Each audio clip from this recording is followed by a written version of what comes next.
اعوذ باللہ من الشیطان الرجیم بسم اللہ الرحمن الرحیم۔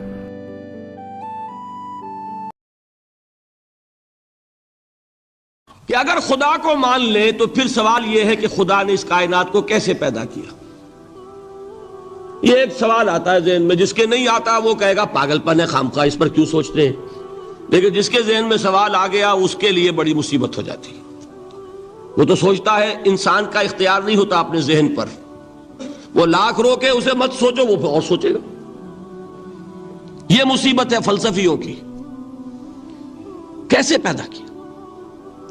اب ایک تصور تو یہ ہے کہ جیسے یہ میز ہے، بڑھئی نے بنایا اس کو، بڑھئی علیحدہ ہے، میز علیحدہ ہے، لیکن اس میں یہ بات ماننی پڑے گی کہ پہلے کوئی چیز تھی جس سے میز بنائی، لکڑی تو تھی نا، اس سے میز بنائی۔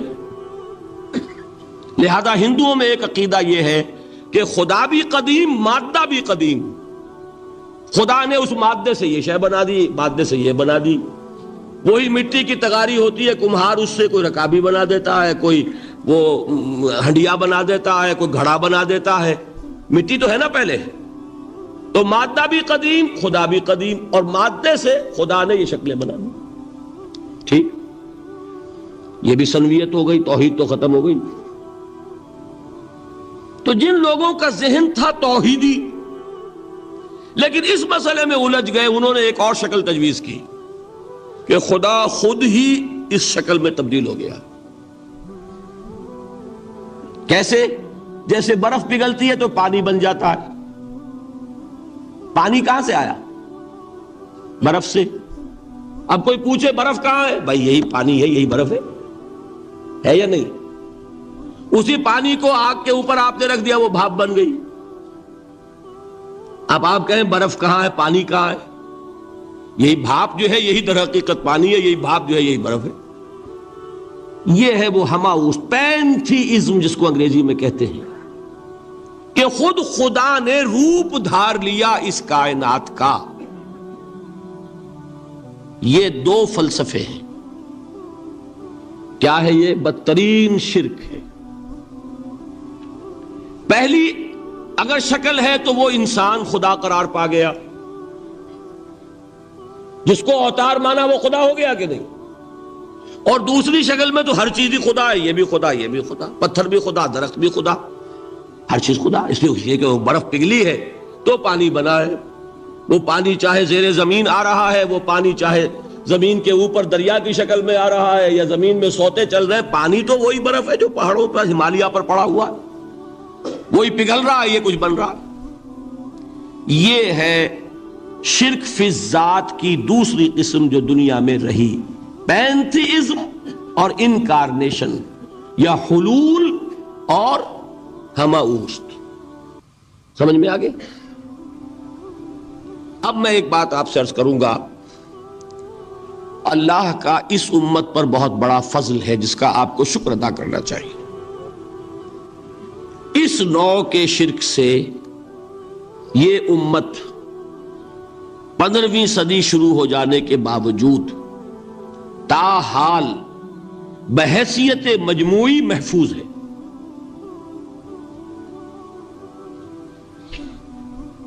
میں نے بحیثیت مجموعی کہا ہے، کوئی افراد یا عوام الناس یا جوہلاء یا شعراء یا نعت گو وہ مبالغہ آرائی میں کوئی بات کہہ دیتے ہو تو وہ علیحدہ بات ہے، لیکن مسلمانوں میں کوئی مستند فرقہ اور اس کے جو مستند عقائد ہیں ان میں الحمدللہ آج تک ایسی کوئی چیز شامل نہیں۔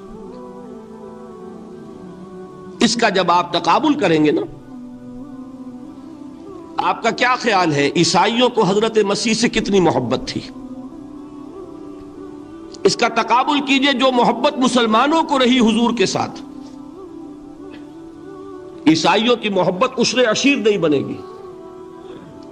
اس محبت کے باوجود کہ ہمیں 10 گنا 100 گنا 1000 گنا زیادہ محبت ہے حضور کے ساتھ، لیکن دیکھیے کہ انہوں نے خدا کا بیٹا بنا دیا۔ یہاں کسی نے حضور کے بارے میں یہ بات آج تک کہی؟ یہ بہت بڑا کنٹراسٹ ہے نا۔ یہ در حقیقت عقیدت اور محبت کا غلو ہوتا ہے. تو عقیدت اور محبت کی کمی تو یہاں بھی نہیں، الحمدللہ ان سے زائد ہے، لیکن الحمدللہ ثم الحمدللہ ثم الحمدللہ خدا کا بیٹا تو کسی نے نہیں بنایا. اچھا میں ایک اور کنٹراسٹ آپ کو دکھاتا ہوں تاکہ آپ اللہ کا شکر کریں. حضرت علی کی کیا نسبت ہے حضور کے ساتھ؟ نبی اور امتی.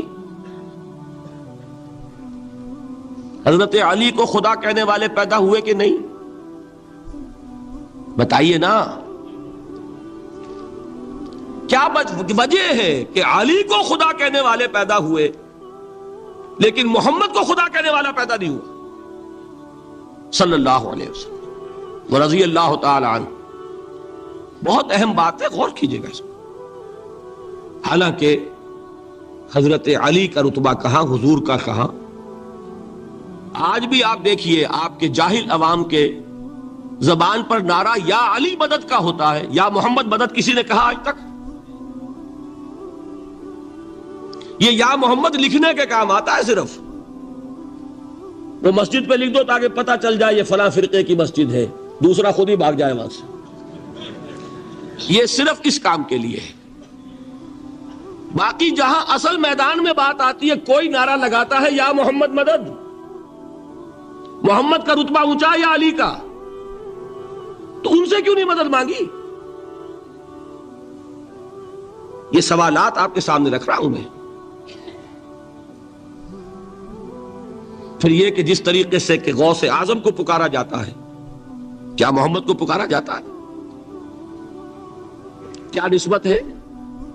حضرت علی تو پھر بھی صحابی ہے، خلیفہ چہارم ہے، حضور کے چچا داد بھائی ہے، داماد ہے.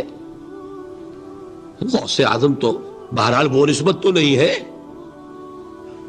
دیکھیے میں اس کا تعلق جوڑتا ہوں ختم نبوت سے. جس طرح اللہ نے خصوصی حفاظت فرمائی ہے قرآن کی، اسی طرح خصوصی حفاظت فرمائی ہے محمد الرسول اللہ.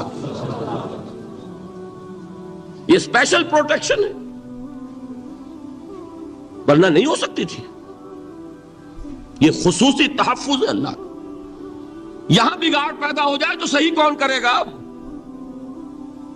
حضرت مسیح کی اصل حقیقت تو حضور نے آگے بتا دی.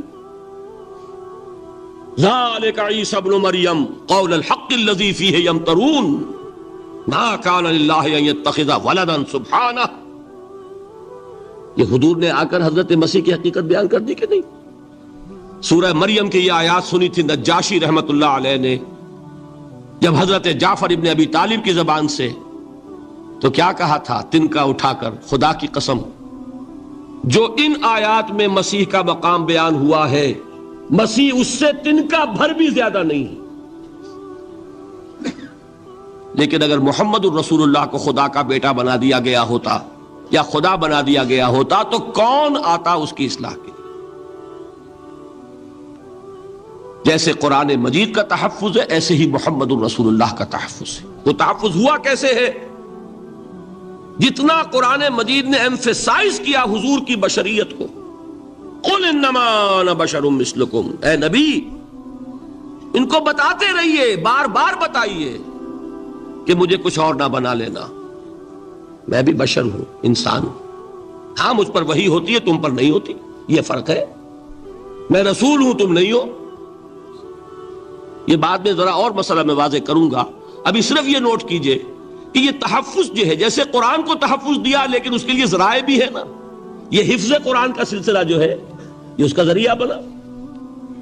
یہ رمضان میں تراویح جو ہے اس کا ذریعہ بنی. ہمارے ملکوں کے اندر تو حفاظ کو مسجدیں نہیں ملتی، تلاش کرتے پھرتے ہیں. اور ایک جیسا کہ اینول جشن ہوتا ہے قرآن مجید کا، ہر حافظ اپنا حفظ تازہ کر رہا ہے، حفاظ لگے ہوئے ایک دوسرے کے ساتھ تازہ کرنے میں. یہ ذریعہ ہے اللہ تعالیٰ نے کہ جس کے ذریعے سے قرآن کو محفوظ کیا. تو حضور کو جو حفاظت دی اس کا ایک طریقہ کیا ہوا؟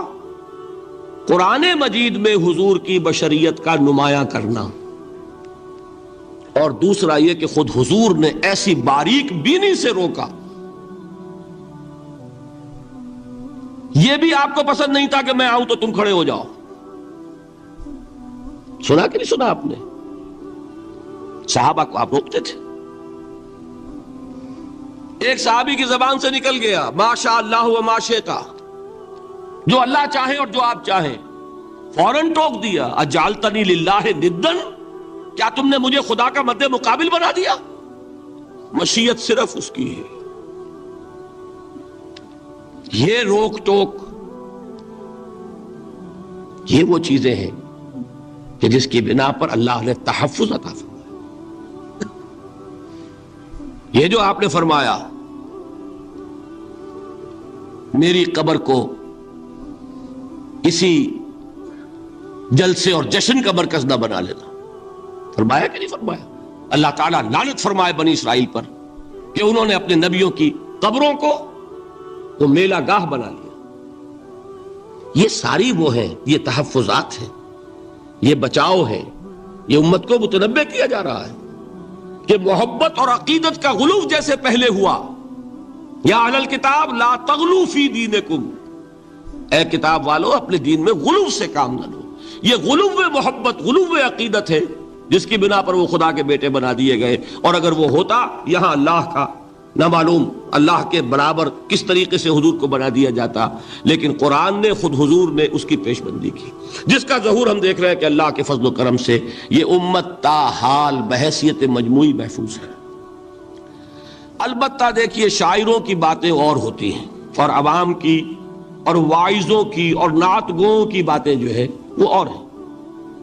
میں جس چیز کی نفی کر رہا ہوں وہ علماء کی بات ہے. شاعروں کا تو قرآن مجید کے اندر خود ہی بھاڑا پھوڑ دیا اللہ نے. والشعراء يتبعهم الغاوون الم تر انهم في كل واد يهيمون انهم يقولون ما لا يفعلون. مبالغہ نہ کریں تو شعر میں رنگ ہی پیدا نہیں ہوتا. پھر شعر کائے کو کہنا ہے نثر کہو بھائی. مبالغے سے اس میں ایک تاثیر پیدا ہوتا. وہ مبالغے ہمارے شاعروں نے ہمارے نعت گوؤں نے کیے ہیں، اور اس میں اللہ تعالیٰ انہیں معاف کرے بالکل اوتار کر الفاظ بھی استعمال کر دیے. وہی جو مستوی عرش تھا خدا ہو کر اتر پڑا وہ مدینے میں مصطفیٰ ہو کر. بتائیے رام چندر جی کے بارے میں جو عقیدہ ہے اب کیا فرق رہ گیا؟ بال برابر فرق ہے یہاں کوئی؟ اور نکتے پیدا کرتے ہیں. مدینے کی مسجد میں منبر کے اوپر بغیر عین کا ایک عرب ہم نے دیکھا. کیا سمجھ میں آیا؟ عرب میں سے عین نکالا کیا بنا؟ یہ نکتہ آفرینی ہے. اسی طریقے سے ہماری شاعری میں کچھ ہماؤست کا رنگ بھی پیدا ہو گیا. خود کوزاؤ خود کوزا کرو خود گلے کوزا، خود رند سبو کش خود برسر آکوزا خریدار بے آمد بشکست و رواں شد. وہ خود ہی کوزا ہے، خود ہی مٹی ہے جس سے کوزا بنا ہے، خود ہی کوزے کا بنانے والا ہے. سمجھ رہے؟ الفاظ تو بڑے پیارے ہیں، بڑے مزیدار ہیں. آدمی ایک دفعہ وجد میں آ جاتا ہے، لیکن ہے کیا وہی ہے نا کہ وہی جو برف تھا پگھل کر پانی بن گیا. خود کوزاؤ خود کوزا کرو خود گلے کوزا خود رند سبو کش. خود ہی اس کوزے میں شراب ڈال کے پیتا بھی ہے، خود ہی مٹی ہے، خود ہی وہ بنانے والا ہے، خود ہی کوزا ہے، خود ہی اس میں شراب ڈال کے پیتا بھی ہے، اور خود ہی اس کوزے کو توڑ کر اپنا راستہ بھی لیتا ہے.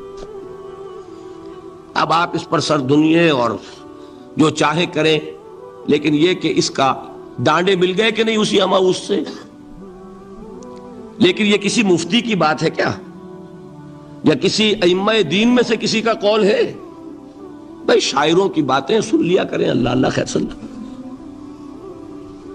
ان چیزوں کا بہت زیادہ سختی کے ساتھ نوٹس بھی لینے کا کوئی فائدہ نہیں ہوتا.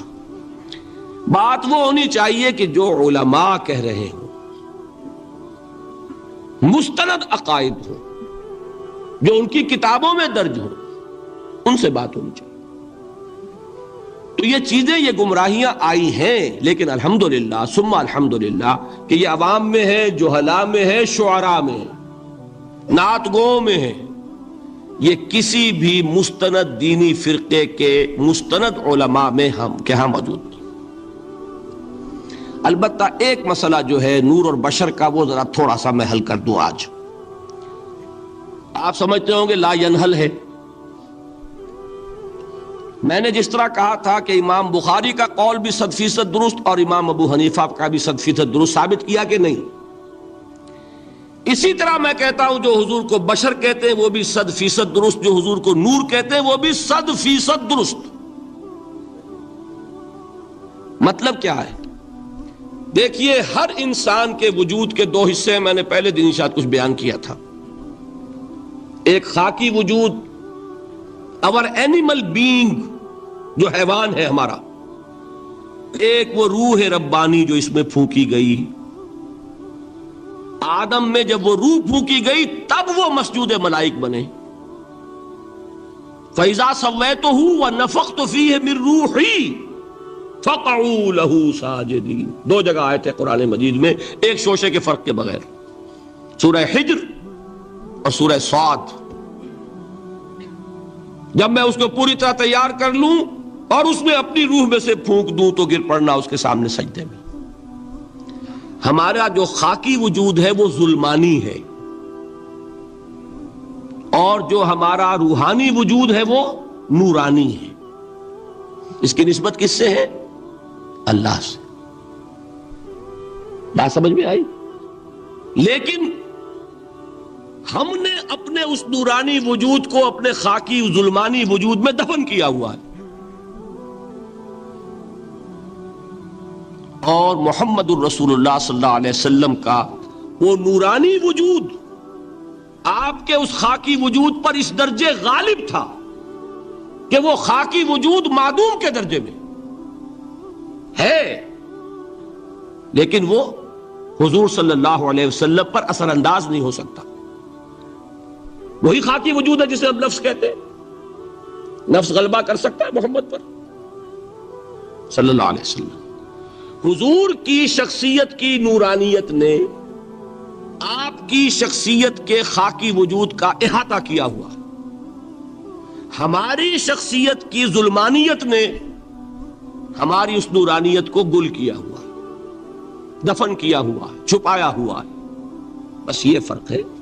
انہیں آپ کہہ لیں نور، صحیح ہے، ان کی نورانیت غالب ہے۔ یہی بات ہے جو حضور نے اس طرح سمجھائی۔ دیکھو، ہر انسان کے ساتھ ایک شیطان ہوتا ہے۔ اب کسی صحابی نے بڑی جرت سے کام لیا، پوچھ لیا حضور کہ آپ کے ساتھ بھی ہے؟ ہر انسان کے ساتھ جو کہا نا، تو انسان تو ہے آپ بھی، جو کہ آپ کے ساتھ بھی ہے۔ آپ نے فرمایا ہے، لیکن میں نے اسے مسلمان کر رکھا۔ بات ختم ہو گئی۔ نفی نہیں ہے، وہ میرے تابع ہے، میرا مطیع ہے، مجھے گدن نہیں پہنچا سکتا۔ ہے تو صحیح، لیکن نہ ہونے کے درجے میں آ گیا کہ نہیں؟ یہ ہے فرق سارا۔ اور میں یہاں پہ کوٹ کرنا چاہتا ہوں ایک بہت بڑے بریلوی مکتب فکر کے عالم دین، صاحبزادہ، نام میرے ذہن سے ایک دم اتر گیا، فیض الحسن، اللہ تعالیٰ ان کی خطاؤں سے درگزر فرمائے، ان کی مغفرت فرمائے۔ آپ نے سنا ہوگا نا نام۔ انہوں نے ایک روز تقریر کی جو میں نے سنی، اور تقریر کہاں کی؟ ساہیوال میں۔ وہاں کا ایک بہت مشہور چوک ہے، مہاجرین، مسجد مہاجرین کہلاتی ہے، وہاں تقریر تھی ان کی، میں نے سنی۔ ان کے الفاظ یہ تھے کہ کیا آپ لوگ ہمیں جاہل سمجھتے ہیں؟ کیا ہمیں عربی نہیں آتی؟ کیا ہم نے قرآن نہیں پڑھا جس میں بار بار یہ لکھا ہوا ہے کہ حضور بشر ہیں؟ حضور بشر ہیں، لیکن اصل میں ہم حضور کی بشریت کو نمایاں کرنے کو سوء ادب سمجھتے ہیں۔ بات سمجھیے آپ نے، اس قدر پیاری بات ہے۔ انہوں نے کہا کہ آپ کے باپ کا نام کیا ہے؟ عبد الرحمن۔ آپ عبد الرحمن کہہ کے پکارتے ہیں انہیں؟ ابا جان۔ ابھی آپ نے وہ آیات سنی، حضرت ابراہیم نے اپنے مشرک باپ کو یا ابت ہے، یا ابت ہے، بڑا پیارا ترجمہ کیا، ابا جان، ابا جان۔ کیا نام لیں گے؟ آپ کے باپ کا نام ہے، نام نہیں لیتے آپ، کیوں؟ ادب کی وجہ سے۔ اسی وجہ سے ہم در حقیقت حضور کی بشریت کو نمایاں کرنے کو سوء ادب سمجھتے ہیں، ورنہ کوئی ہم جاہل ہیں، ہمیں عربی نہیں آتی، ہم نے قرآن نہیں پڑھا، ہم جانتے ہیں کہ وہ بشر۔ بات سمجھ میں آئی؟ کتنی آسانی سے مسئلہ حل ہوتا، بشرطے کہ نیت حل کرنے کی ہو۔ آخر آمنہ کے بیٹے ہیں، عبداللہ کے بیٹے ہیں، عبد المطلب کے پوتے ہیں، بچپن آپ پر گزرا ہے، لڑکپن آپ پر گزرا ہے، نوجوانی آپ پر آئی ہے، جوانی آپ پر آئی ہے، شادی آپ نے کی ہے، اولاد آپ کی ہے۔ کون بے وقوف احمق ہوگا کہ جو آپ کی بشریت کا انکار کرے گا؟ لیکن یہ کہ جس طریقے سے اس کو بیان کیا جاتا ہے وہ ایک مسئلہ بن گیا اختلافی، وہ رد و قضا اور کھینچ تان، اور اس میں بھی سمجھ لیجئے مثلکم پر جو ایمفیسس بعض حضرات دے دیتے ہیں اپنے توحیدی، جو ان کے اندر ایک مزاج ہے، اللہ تعالیٰ ان کے مزاج کو اور پختہ کرے، لیکن اس میں بھی مبالغہ کیا جاتا ہے۔ ایک حدیث مجھ سے سنیے جس میں حضور نے مثل کا انکار کیا۔ مثلکم کا مطلب اگر کسی نے یہ سمجھا کہ بالکل ہم جیسے ہیں تو بہت بڑی مغالطے میں۔ حضور صوم وصال سے منع فرماتے تھے، خود رکھتے تھے۔ صوم وصال کیا ہے؟ آج روزہ رکھا، شام کو افطار نہیں کیا، وہی روزہ رات بھر چل رہا ہے، اگلے دن بھی چل رہا ہے، شام تک کو جا کے پھر کھولا تو 2 دن کا صوم وصال ہو گیا۔ اگلے دن بھی نہیں کھولا، چلا تو 72 گھنٹے کا صوم وصال ہو گیا۔ یہ کیا ہے؟ صوم وصال۔ خود رکھتے تھے اور صحابہ کو روکا۔ صحابہ میں سے کسی نے ہمت کر لی، حضور آپ خود رکھتے ہمیں روکتے؟ فرماتے ہیں ایکم مثلی، تم میں سے کون مجھ جیسا ہے؟ ابھی تو عند ربی، میں تو اپنے رب کے پاس رات گزارتا ہوں، ہوا یطعمنی ویسقین، وہ مجھے کھلاتا ہے پلاتا ہے۔ بتائیے کون ہے جو اس کا دعویٰ کرے گا؟ حضور کے خصائص ہیں۔ حضور خود فرماتے ہیں تم صرف سامنے سے دیکھتے ہو، میں پیچھے سے بھی دیکھتا ہوں۔ کہاں ہوا وہ مثلیت؟ اگر آپ نے بالکل اپنے جیسا سمجھ لیا تو بڑے مغالطے میں ہیں۔ نبی کا مقام ہے، نبی کا رتبہ ہے، نبی کے خصائص ہیں۔ آپ سو گئے تو آپ کی نیند، آپ کی وضو ٹوٹ گئی اور نبی سو گیا تو کہاں گئی مثلیت؟ پھر مثل اس معنی میں کہ بشر ہیں، نسل آدم سے ہیں، اس میں کوئی شک نہیں، اس معنی میں مثل ٹھیک ہے، قل انما انا بشر مثلکم، لیکن ہر اعتبار سے تو نہیں۔ سب سے بڑا فرق یہی ہے کہ وہی آ رہی ہے، معراج پہ تشریف لے گئے ہیں، اس دنیا میں بیٹھے ہوئے بھی جنت کا مشاہدہ فرما لیتے ہیں، کرا دیا جاتا ہے، دوزخ کا مشاہدہ کرایا جاتا ہے، فرشتے کو دیکھ رہے ہیں۔ یہ چیزیں ہیں، اور پھر خصائص جیسا کہ میں نے عرض کیا کہ آپ پیچھے سے بھی دیکھتے ہیں۔ آپ کا معاملہ یہ ہے کہ آپ اگر سو جائیں تو آپ کا وضو نہیں ختم ہوگا۔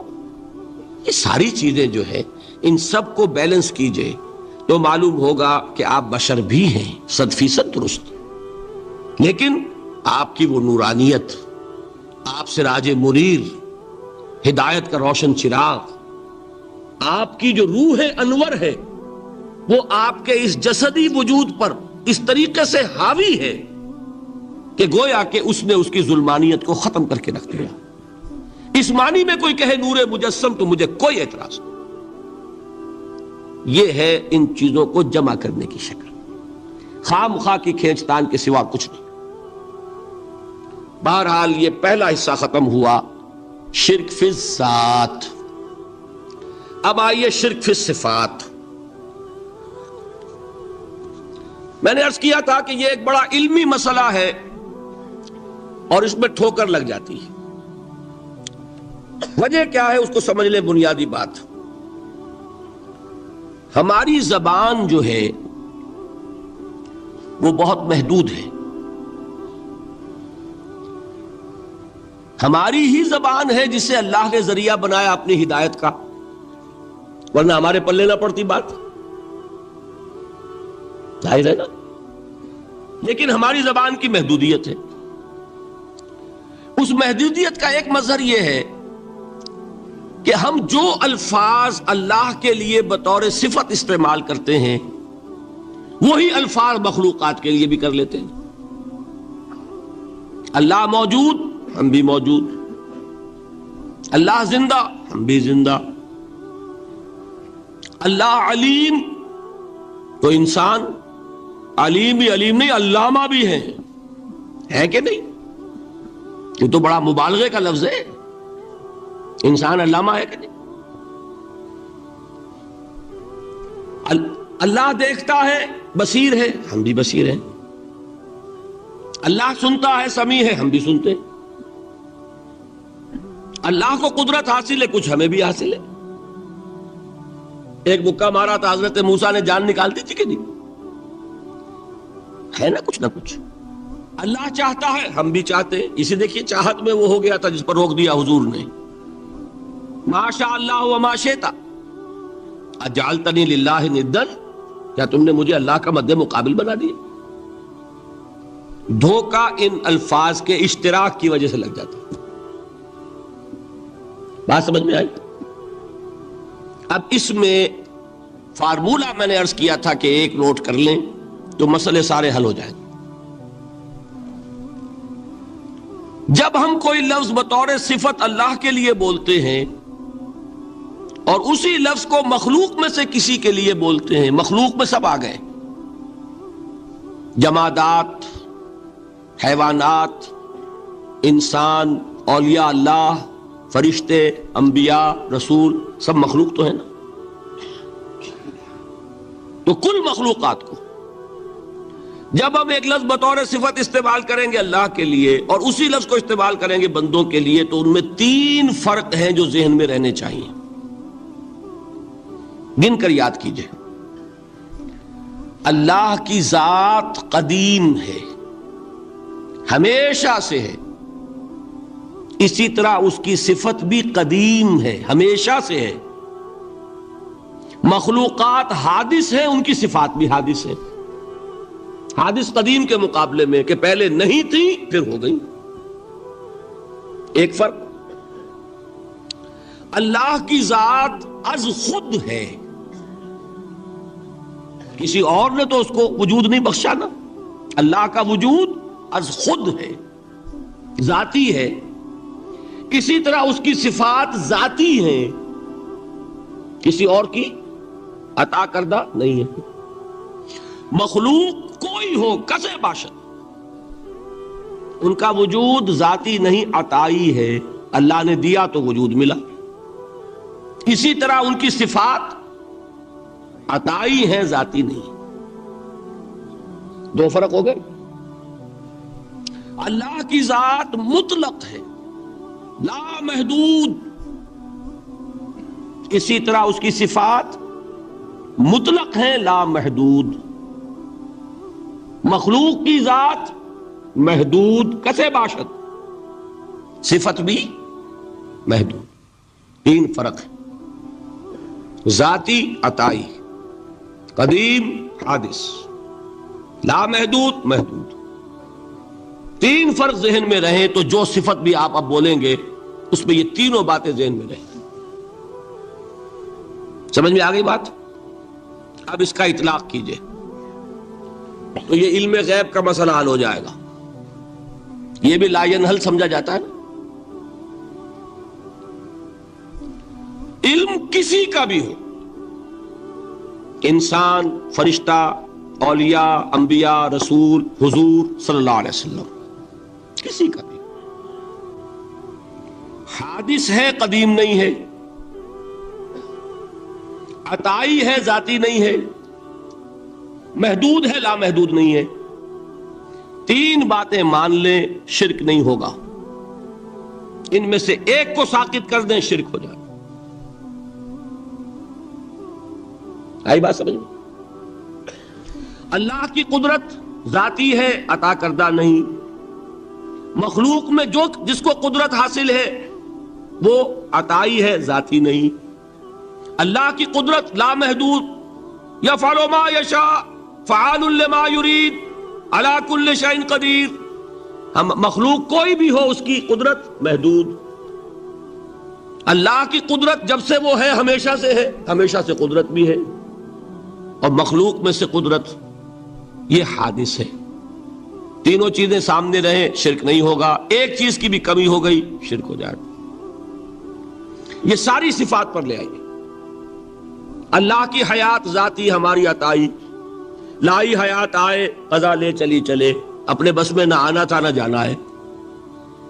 زندگی اس کی عطا کردہ ہے، جب چاہے لے لے. اللہ کی حیات بھی ایسی ہے کیا؟ ذاتی الحی. ہماری حیات محدود، ویسے بھی محدود، موت آئے گی شاید ختم ہو جائے. چلیے موت ختم نہیں کرتی، ہم سمجھتے ہیں کہ وہ ہماری ابدی ہے. محدود اس معنی میں تو ہے کھانے کو نہ ملے تو کمزوری، ذرا کام کیا تو تکان، نیند بھی آ رہی ہے اونگ بھی آ رہی ہے. اور اس کی حیات الحی القیوم لا تاخذہ سنۃ ولا نوم. حیات ذاتی ہے، لا محدود ہے اور قدیم ہے. یہاں حیات عطائی ہے اور حادث ہے اور محدود ہے. ساری صفات اس کو ذہن میں رکھ لیجئے. تو اب دو مسئلے میں یہاں حل کر دوں. جو لوگ کہتے ہیں حضور کو علم غیب نہیں تھا اور جو کہتے ہیں تھا، بدقسمتی سے دونوں نے ڈیفینیشن علیحدہ کر لی. جو ڈیفینیشن نفی کرنے والوں نے کی ہے اس کی وجہ سے، اس کے اعتبار سے واقعتاً نہیں تھا. انہوں نے ڈیفینیشن یہ کی ہے، تعریف یہ کی ہے، وہ علم جو خود حاصل ہو جائے. اللہ کا عطا کردہ علم جو ہے وہ کہتے ہیں وہ غیب نہیں ہے. تو وہ بھی مانتے ہیں کہ ہر علم جو حضور کو حاصل ہے وہ اللہ کا عطا کردہ. میں سائی والی میں یہ سارے مرحلے میں نے طے کیے نا اپنے زمانہ طالب علمی میں. مولانا منظور احمد شاہ صاحب ہیں سائی وال میں ایک،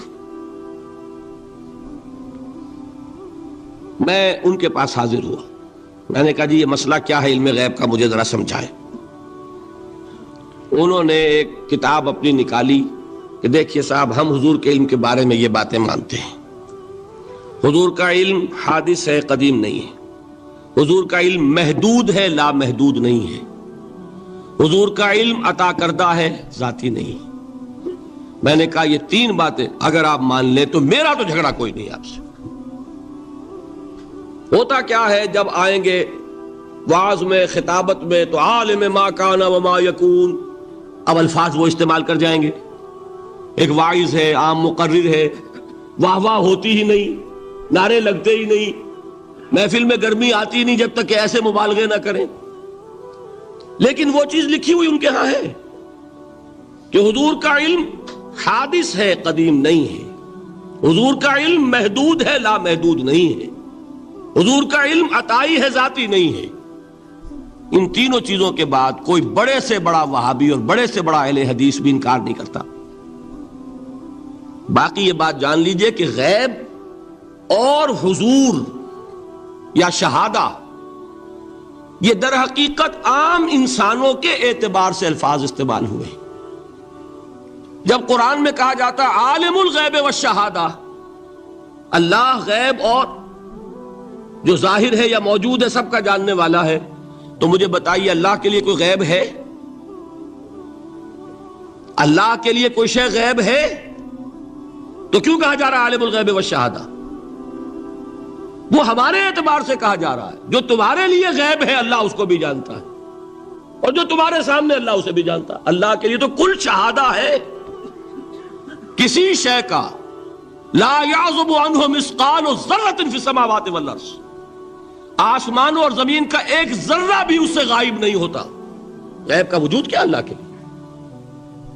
تو یہ الفاظ مستعمل ہے ریلیٹو ہمارے اعتبار سے، اور ہمارے اعتبار سے جو شے غیب ہے اس میں سے ایک حصہ اللہ دیتا ہے نبی کو، تبھی تو نبی بنا. فرشتے کو دیکھا، فرشتہ ہمارے لیے غیب ہے. جنت دکھائی کہ نہیں دکھائی، ہمارے لیے غیب ہے کہ نہیں ہے. دوزخ کا مشاہدہ کرایا کہ نہیں کرایا، ہمارے لیے وہ غیب ہے کہ نہیں ہے. جو چیزیں ہمارے لیے غیب ہیں انہی کے پردے اللہ کچھ اٹھاتا ہے. کل غیب نہیں. کل غیب کا علم ہو جائے گا تو وہ شرک ہو جائے گا. کل کا لفظ جہاں آیا شرک ہوا. جب آپ کہہ رہے ہیں محدود ہے لامحدود نہیں ہے تو کل کا لفظ استعمال نہیں کر سکتے. لیکن غیب میں سے کچھ علم دیا گیا تبھی تو نبی بنا، ورنہ میرے اور نبی میں فرق کیا ہوا پھر؟ البتہ یہ کہ وہ غیب کا علم ہو یا حاضر کا علم ہو، سائنٹیفک نالج ہو یا وحی کا علم ہو، کوئی بھی علم ہو، آیت الکرسی کے الفاظ نوٹ کیجئے، یعلم ما فی السماوات و ما فی الارض، وہ جانتا ہے. ولا یحیطون بشیء من علمہ الا بما شاء، مخلوق میں سے کوئی بھی اس کے علم میں سے احاطہ نہیں کر سکتا مگر جتنا وہ چاہے. اب یہ بات علیحدہ ہے کہ ہم کون ہے طے کرنے والے کہ ناپیں بیٹھ کر کہ اللہ نے ابراہیم کو کتنا علم دیا؟ ہم ناپ سکتے ہیں؟ عیسیٰ کو کتنا دیا ہم جان سکتے ہیں؟ تو ابراہیم کا، موسیٰ کا، عیسیٰ کا نہیں ناپ سکتے تو محمد الرسول اللہ کا کہاں ناپیں گے؟ یہ پاگل پن ہے، یہ ہے جو غلطی ہوتی ہے. ہم کون ہے طے کرنے والے؟ اللہ نے اپنے نبی کو دیا جو دیا، بات ختم. کل نہیں کہیں گے، کل کہا شرک ہو جائے گا، ذاتی کہا شرک ہو جائے گا. عطائی ہے، جو دیا اللہ نے دیا، اور کل نہیں دیا، جتنا چاہا دیا. ہے حادث، قدیم نہیں. تینوں چیزوں مان لیجئے تو شرک کا کوئی شائبہ نہیں ہوگا. باقی جہاں ایک طرف قرآن میں وہ آیات ہیں کہ اللہ کے غیب کو کوئی نہیں جانتا، ٹھیک، وہاں یہ بھی ہے کہ لا یظہر غیبہ، لا یظہر علی غیبہ الا من ارتضی بالرسول، وہ اپنے غیب پر قابو نہیں دیتا مگر اپنے رسول میں سے جس کو چاہے. یہ دونوں آیتیں قرآن کی ہے کہ نہیں؟ اسی لیے در حقیقت جو غیب کی نفی کرتے ہیں حضور سے، وہ کہتے ہیں کہ از خود معلوم ہونے والی شے غیب ہے. ہم کہتے ہیں از خود تو کوئی بھی شے کسی کو معلوم نہیں. ہمیں حاضر کا علم بھی اللہ ہی دیتا ہے تو ہوتا ہے، غیب کا تو بہت دور کی بات ہے. یہ مسئلے بڑے سیدھے ہیں، خام خواہ ہم نے پیچیدہ بنایا ہوا ہے. خدا کے لیے ان مسئلوں کو سلجھائیے اور جوڑیے، کاٹنے کی بجائے جوڑنے کی فکر کیجیے کہ بھائی یہ اپنی اپنی جگہ پر علیحدہ علیحدہ تم نے تعریفیں کر رکھی ہیں اس لیے جھگڑ رہے ہو، ورنہ دونوں باتیں صحیح ہیں. ایک مسئلہ ذرا اور زیادہ علمی ہے، میں ذرا پریشان ہو رہا ہوں کہ وقت زیادہ ہو رہا ہے. وہ مسئلہ ہے وحدت الوجود کا. ہمارے بہت سے صوفیہ وحدت الوجود کے قائل ہیں، اور ہمارے کچھ لوگ جو معترض ہیں وہ وحدت الوجود اور ہمہ اوست کو کنفیوز کر دیتے ہیں، ایک سمجھ لیتے ہیں. ہمہ اوست میں بیان کر چکا ہوں کہ بدترین شرک ہے. وحدت الوجود اور شے ہے، باریک بات ہے، سمجھ میں نہیں آتی عام لوگوں کے. سادہ ترین الفاظ میں آپ کو سمجھاتا ہوں. ایک نظریہ یہ ہے کہ اللہ ہی نے یہ روپ دھار لیا، یہ ساری چیزیں بالفعل موجود ہیں، یہ بھی ہے، یہ بھی ہے، یہ بھی ہے، اور یہ سب اللہ ہی ہے. یہ بدترین شرک ہے، شرک فی الذات. ایک لوگوں کی رائے یہ ہے کہ یہ کچھ ہے ہی نہیں، یہ سراب ہے. سراب میں کیا ہوتا ہے؟ آپ کو پانی نظر آتا ہے نا؟ ہوتا ہے پانی؟ نہیں. ہر چند کہے کہ ہے، نہیں ہے، ہے ہی نہیں. بس اللہ ہی ہے، یہ ہے ہی نہیں. دیکھیے ایک شعر ہے، کل ما فی الکون وہم او خیال اور عکوس فی المرایا او ظلال. اس کائنات میں جو کچھ ہے یا تو وہم ہے یا خیال ہے، یا جیسے شیشے میں عکس ہوتا ہے، آپ ادھر کھڑے آئینے کے نظر آ رہے ہیں، ادھر بھی ہے، ادھر کوئی نہیں. یا جیسے سایہ ہوتا ہے، سایہ، درخت کا سایہ زمین پر پڑ رہا ہے، اس کا کوئی وجود ہے. تو ایک رائے یہ، آپ اس سے اختلاف کریں، اسے پاگل پن کہہ دیں، کیا بیوقوفی کی بات کر رہے ہیں، جو چاہے آپ کہہ دیں، شرک نہ کہیے. وہ کہتے ہیں موجود صرف ایک ذات اللہ کی ہے، حقیقتاً موجود. یہ جو کچھ نظر آ رہا ہے یہ موجود ہی نہیں ہے، اس کو شرک نہیں کہیں گے. اس سے اختلاف کریں، کوئی ضروری نہیں ہے کہ آپ مانیں ان کی بات. میں یہ نہیں کہہ رہا کہ آپ ضرور مانیں. شیخ احمد سرہندی رحمۃ اللہ علیہ نے اسے سمجھایا ہے اس کائنات کی حقیقت کیا ہے ایک مثال سے. ان کے نظریے کو وحدت الشہود کہتے ہیں نا، وحدت الشہود، وحدت الوجود. شاہ ولی اللہ دہلوی نے فیصلہ کیا ہے کہ دونوں میں باریک سا فرق ہے، کوئی فرق نہیں ہے، تعبیر کا فرق. وہ مثال دیتے ہیں کہ دیکھیے ایک مشعل لیجئے. مشعل کیا ہوتی ہے؟ ایک لکڑی ہے، اس کے ایک سرے کے اوپر آپ نے کپڑا وغیرہ باندھ کے تیل ڈال کے آگ لگا دی. شعلہ جوالا ہے، ایک شعلہ، ٹھیک. وہ فرماتے ہیں کہ اس کو تیزی کے ساتھ ایک دائرے میں حرکت دیجئے، آپ کو آگ کا دائرہ نظر آئے گا؟ دیکھنے والے کو نظر آئے گا کہ نہیں؟ کیا دائرہ فی الواقع موجود ہے؟ بات ثابت ہو گئی کہ نہیں ہے، نظر آ رہا ہے.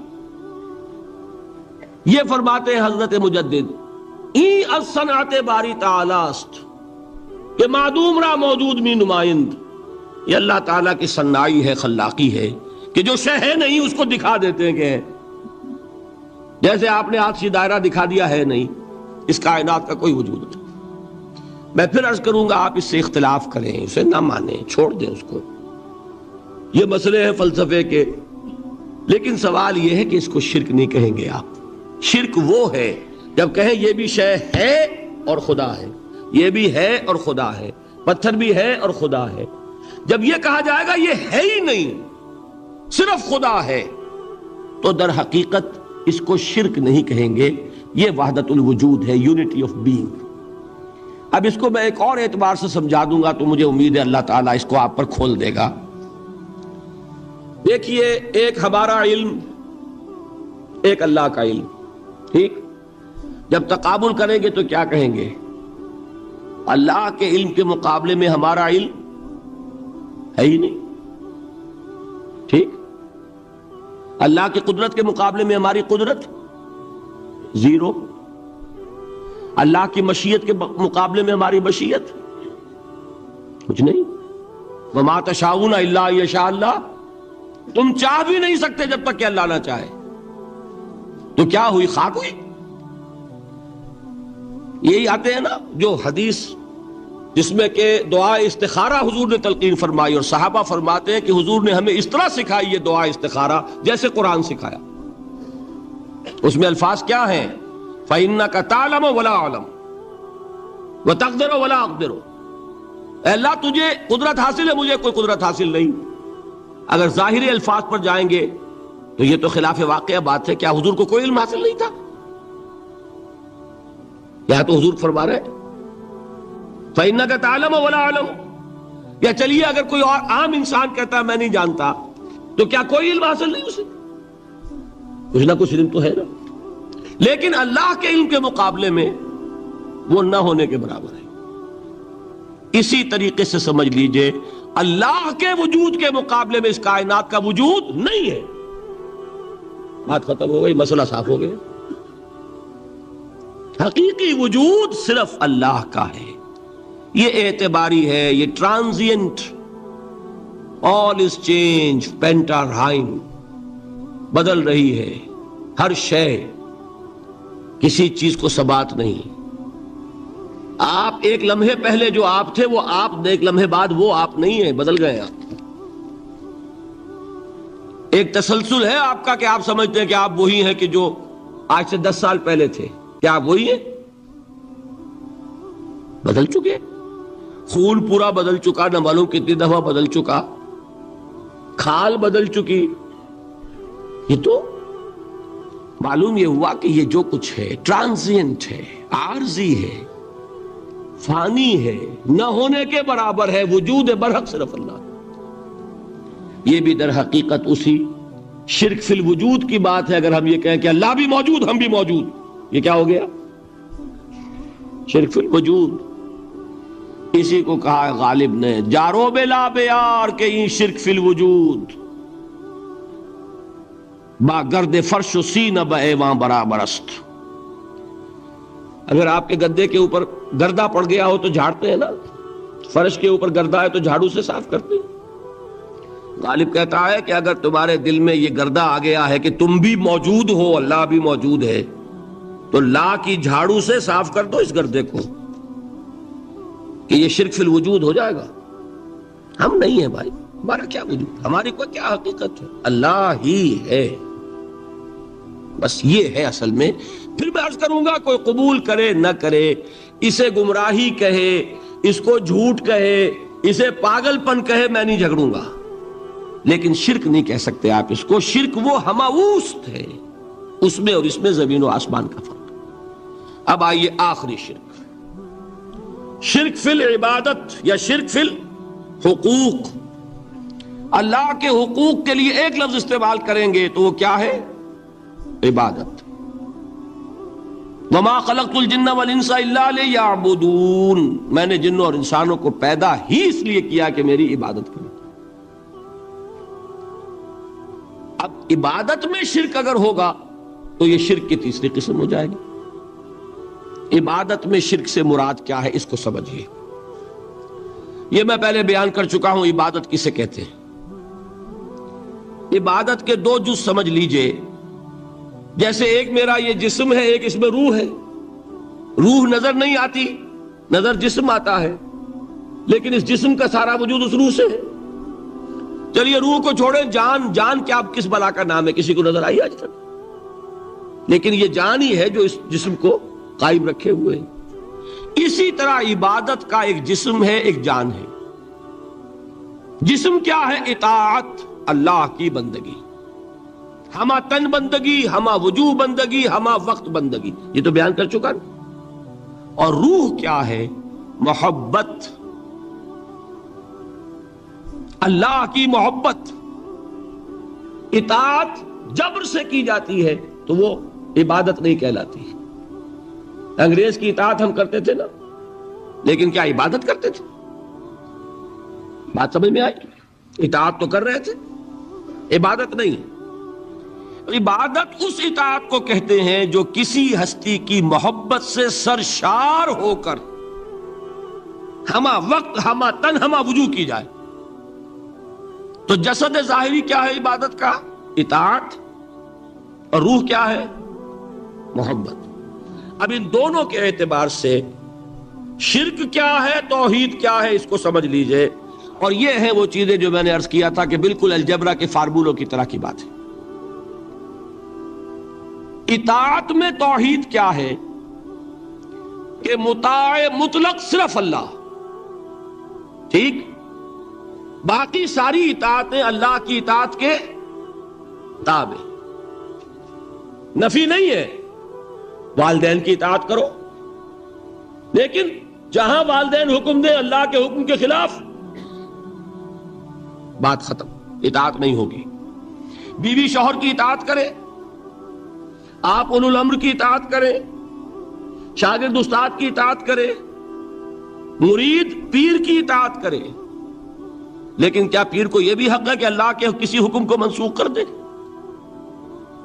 رسول کے کسی حکم پر اپنے حکم کو ور کرے، بالا تر رکھے؟ سمجھ میں آ گیا؟ اصول کیا ہے کہ اطاعت مطلق، unconditional, unlimited obedience is due only to Allah. All the other obediences are limited by His injunctions. اس کو حضور نے کیسے بیان کیا؟ لا طاعت لمخلوق فی معصیت الخالق۔ مخلوق میں سے کسی کی اطاعت نہیں ہوگی جس میں خالق کی معصیت لازم آ رہی ہو۔ جہاں اللہ کا کوئی حکم نہیں ہے آپ میرا حکم مان لیجئے، یہ شرک نہیں ہوگا۔ جہاں اللہ کا حکم ہے اس کے خلاف میں حکم دوں اور آپ مان لیں تو یہ شرک ہو جائے۔ بات سمجھ میں آ گئی کہ نہیں؟ اب اس کو اپلائی کیجئے۔ ایپلیکیشن بالکل انڈیویجول لیول پر کیجئے۔ پہلے اللہ کا حکم کیا ہے؟ فجر کا وقت ہو گیا، نماز پڑھو۔ نفس کا حکم کیا ہے؟ سو۔ آپ نے اطاعت کی نفس کی، آپ کا مطاع کون ہوا؟ نفس۔ اور اللہ کی معصیت میں ہوا کہ اس کے حکم کے تابع ہوا؟ تو آپ کا نفس کیا بن گیا؟ آپ کا خدا، معبود. یا غلطی ہے اس میں کوئی؟ اس شرک کو پہچانیے ذرا. کون بچے گا اب؟ بات سمجھ رہے؟ اگر تو وہ فارمولہ صحیح ہے تو پھر یہ اپلائی ہو گیا. اب آپ کے اندر اتنی ہمت ہونی چاہیے، یا یہ سوچیے کہ فارمولے میں غلطی ہے. یو کین ریفر بیک، آئیے دوبارہ دیکھیے، فارمولہ صحیح ہے. لا طاعت لمخلوق، میرا نفس مخلوق ہے کہ خالق ہے؟ مخلوق. میں نے اپنے نفس کی اطاعت کی اپنے خالق کی معصیت میں، تو میرا مطاع کون ہوا؟ نفس. جو مطاع ہے وہی معبود ہے. میرا معبود کون ہوا؟ نفس. اس کو کہتے ہیں مولانا روم، نفس ما ہم کم ترس فرعون نیست، لیکن اورا عون ایرا عون نیست. میرا نفس بھی فرعون سے کم نہیں ہے. فرعون نے کیا کہا تھا کہ یہ مملکت میری ہے مصر کی، یہاں میرا قانون چلے گا. الیس لی ملک مصر، کیا مصر کی حکومت میری نہیں ہے؟ میں نہیں جانتا کون اللہ کون رسول، کیا حکم صحیح کیا غلط، میرا حکم چلے گا. تو میرا نفس بھی تو یہی کہتا، میں نہیں جانتا کیا اللہ کا حکم کیا رسول کا حکم، میری مرضی پوری کرنی پڑے گی. میری خواہش، میری چاہت، میری تمنا وہ پوری کرنی پڑے گی. اور ہم ہاتھ جوڑ کر اس کے آگے کھڑے ہو جائیں کہ بھائی ٹھیک ہے جو تیری مرضی، اللہ کی مرضی پیچھے تیری مرضی پہلے. تو معبود کون ہوا؟ نفس ما ہم کم ترس فرعون نیست، لیکن اورا عون ایرا عون نیست. ٹھیک، قرآن سے سند چاہیے. قرآن نے فرمایا ارائیت من اتخذ الہہ ہواہ،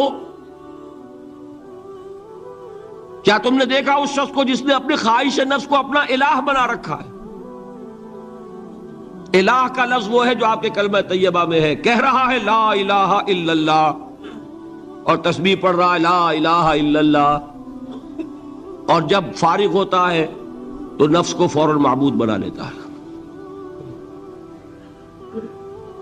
ارائیت من اتخذ الہہ ہواہ، کیا تم نے دیکھا اس شخص کو جس نے بنا لیا اپنی خواہش نفس کو اپنا معبود. اچھا، اسی کو میں اب ٹاپ پر لے جا رہا ہوں، درمیان میں فل ان دی بلینکس آپ کر لیجئے گا. یہ میں نے کہا تھا انڈیویجول میں.